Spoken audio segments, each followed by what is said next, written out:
Well, I'm apparently doing a review now. I'll show you why. Earlier today, my helmet, my custom painted helmet, it was a Harbor Freight helmet, nothing special. If you remember the old Iron Man looking ones, that's what this is, and I custom painted it, and it's probably been 7 or 8 years.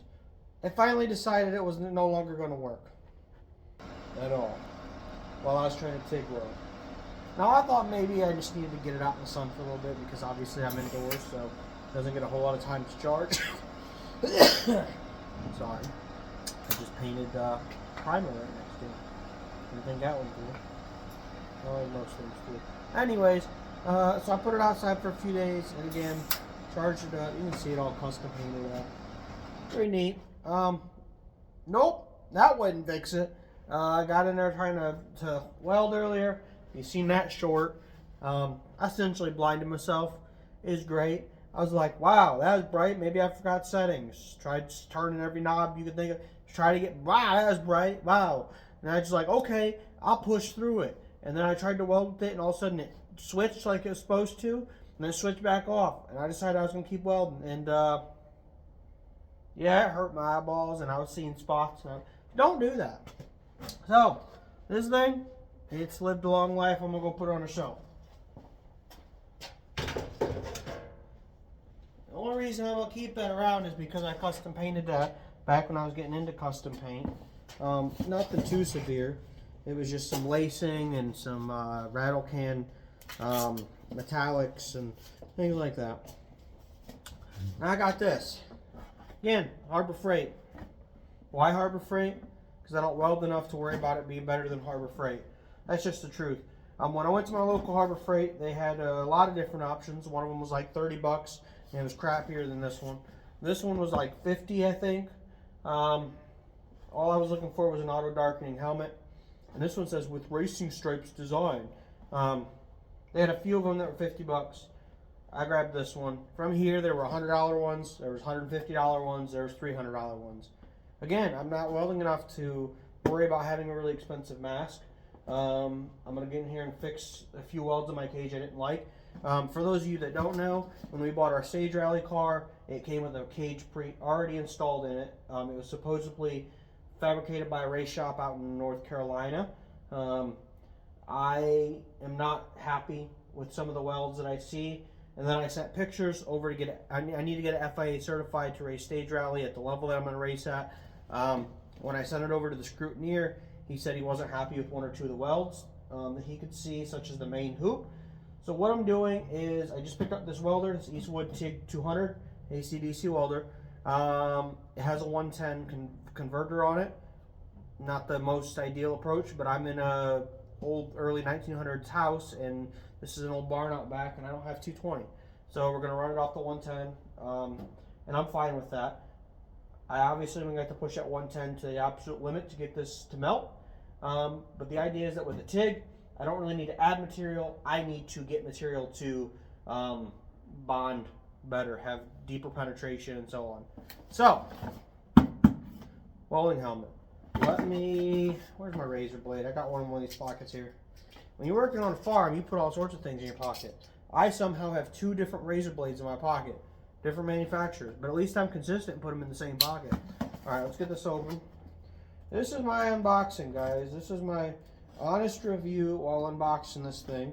The nice part about when I do reviews, I've even had companies send me things a few times now, and I'm very blunt with these companies. Like, I'm gonna be honest. I don't really give a crap that you're sending me something. I'm gonna be honest about it. Opening this up, whatever, nice easy plastic, and the paper down the bottom. So I paid $50 for this. On top of that $50, I paid another $13. Ooh, there's something else. What do we got? Spare cover.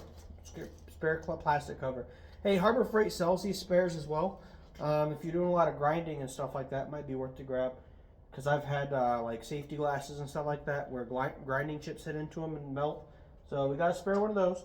I'll put that probably back there in the drawer for the welder. I have a drawer set just for the welder. Comes with a book. I don't know how to read. We're going to throw that over there. Not going to read it anyway, let's be honest. and a helmet. They're out of the plastic. Hey, what do you expect out of a helmet that's $50 from Harbor Freight? I have very little expectations. Some cool stuff. This one has a sweatband built into it. The old ones didn't. If I grab my old one, oh, I guess they did. They did have a sweatband built into it. When I was going to school for racing, we did a lot with fabrication, obviously, because that's a big part of it. So I got this Velcro in extra sweatband here. I didn't even realize this had a sweatband to start with. I wanted this for the padding on my forehead, which is more what I wanted it for. Because honestly, you were like welding all day. Like, we would go in and weld for like 5 or 6 hours. So I wanted that extra padding. Again, I'm not doing that now, so I don't really care. But it did have a sweatband, I guess. This new one has a removable sweatband. I don't know if you could buy a replacement for it, but you certainly could pull this off them spikes pretty easy and take it inside and wash it. And I can appreciate that. That also means you could really go make this out of any material you want, just a strip. Looking at it, we got our adjustments on the back.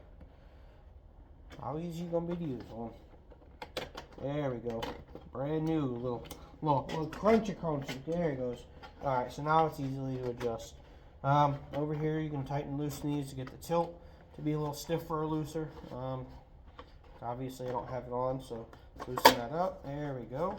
Now we're moving. All right. So again, you loosen these up. Usually you can't. Sometimes you can get one to work with a beanie. Sometimes you can't. So get this to tighten down on the head. Oh, you can't see nothing. Tighten down on the head there. Now what I usually do is, see how this is drooping? See right here? Look. We're going to tighten that a little bit. Righty-tighty, not lefty-tighty. All right, a little more. We're going to tighten the other side. There we go. See how I can put it up and I can, like that. Okay, again, I'm not doing some extreme welding stuff. I can reach up with a hand and push it down, but if you were going to be fighting something, you'd want to get that just loose enough to where you can go. All right, it ain't that serious for me. Let me see what else we got here. Other than that, it's pretty basic. Your adjustments are inside of there. Whoop! Almost already threw it on the ground. Your adjustments are all inside of there. You can adjust usually sensitivity. Let's see. Yep, delay and sensitivity.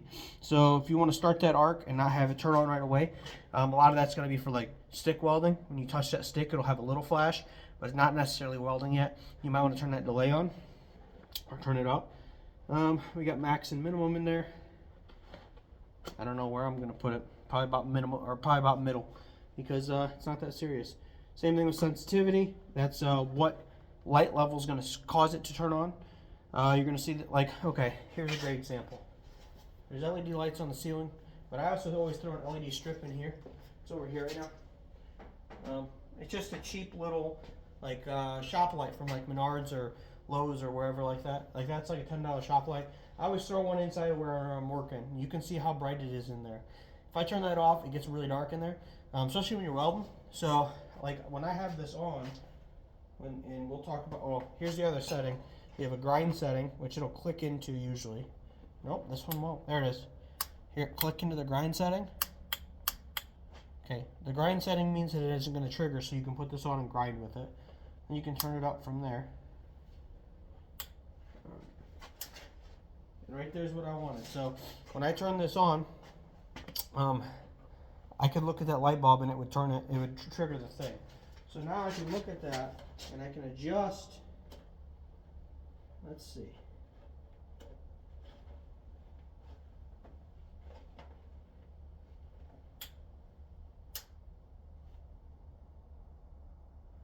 Alright, so now with that sensitivity, you know, you can go your minimum or maximum. So you could have it set up so when you look at those LED lights, it does or doesn't come on. That's kind of how that works. I believe there's a plastic on this, so let me see how to take that out. Figure it out together. I think you gotta unscrew these little things. There's little bolts in there on the sides. Let's see. Unscrew one. Come on, where you at? Fat ass fingers not getting in. Unscrew the other. Right. Come on. Alright. Can y'all see in there? I'm trying to get that out. Haven't figured it out yet. There it is. I just had to pull them screws a little bit more when I was unscrewing them. 2 little screws in there. Pull this out. And then that screen will come part way out. Now, obviously it's wired into that side, but I just really want to check how this piece is held in. Well, it might be held in from the outside. Hold on, we're looking. We're looking together, guys. Okay, you see this little thumb tab? It looks like you can push that out. Pull it out. Let's see. Oh, maybe not. Are we going in? No, we're coming out? I don't know what we're doing. Oh, okay, it's just kind of bent in there. So see how it's flexible? Looking at that because I think there's a plastic over that. Let me see. Let me see. Maybe not. Do you have a plastic over you? There's a weird blue tint, which makes me believe there's a plastic. Oh yeah, look. Starting to peel up. There we go. Alright, so step 1 for you having this mask is to apparently take the plastic coating off of the screen. Kind of annoying that you have to take it apart before you can ever use it. I'll be the first one to tell you that. Is there one on the other side? Yes, there is. There's a plastic coating on the other side too. And the only reason that I noticed that is that plastic coating has a blue tint to it.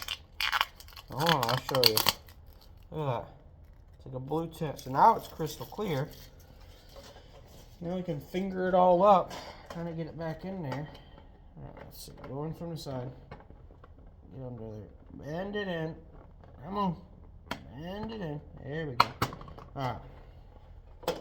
There's that. Also looks like there's a covering in here. Let's try that again. Oh look, that one will come out too. Look, there's another plastic cover. See, this is the annoying part, guys.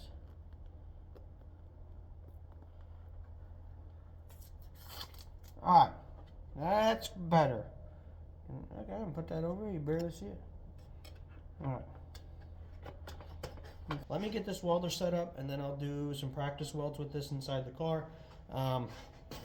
More specifically, I'm working over here on this boxed in plate mainly because it's not my main hoop, which means that I can do some testing on that. It's just for that cross brace, which doesn't really matter in terms of inspection and certification. So that's where I'm starting with, is for my practice welds, is on something that really doesn't matter. So let me get the welder set up and then we'll do some practice welds with it and then see if it works good for 50 bucks.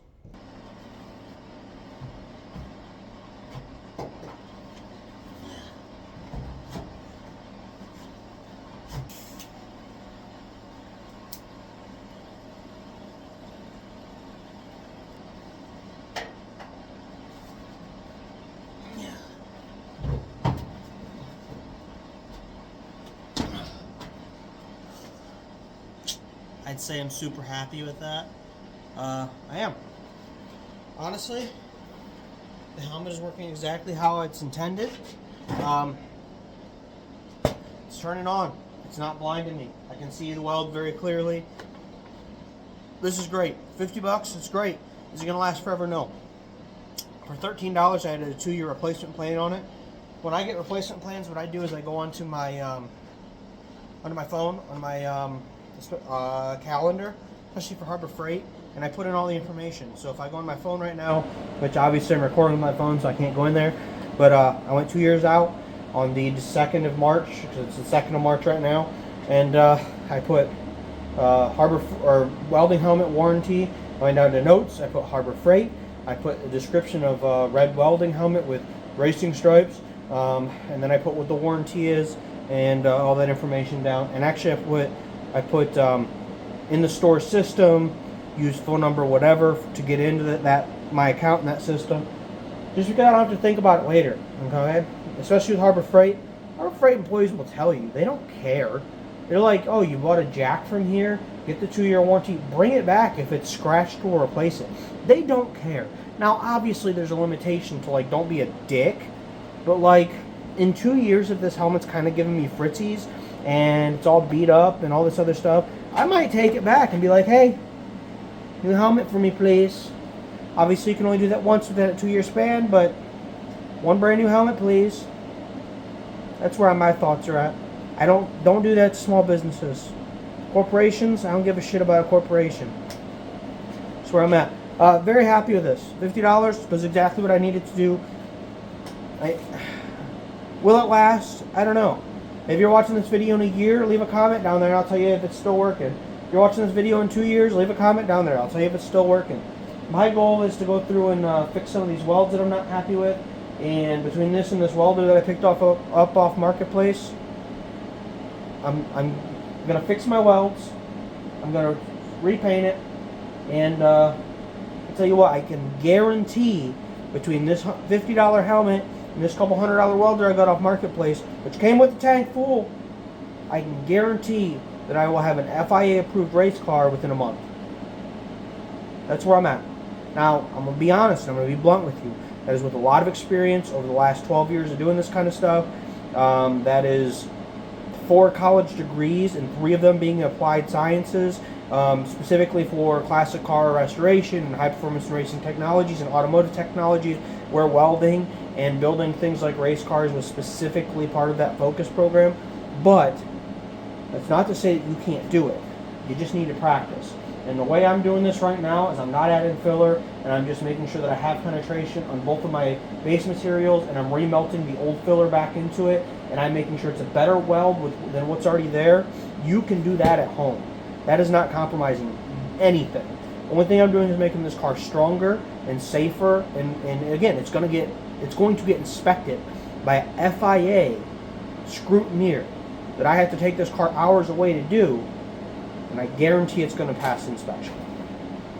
So get out there, build cool things. If you have any questions, feel free to leave them in the comments below.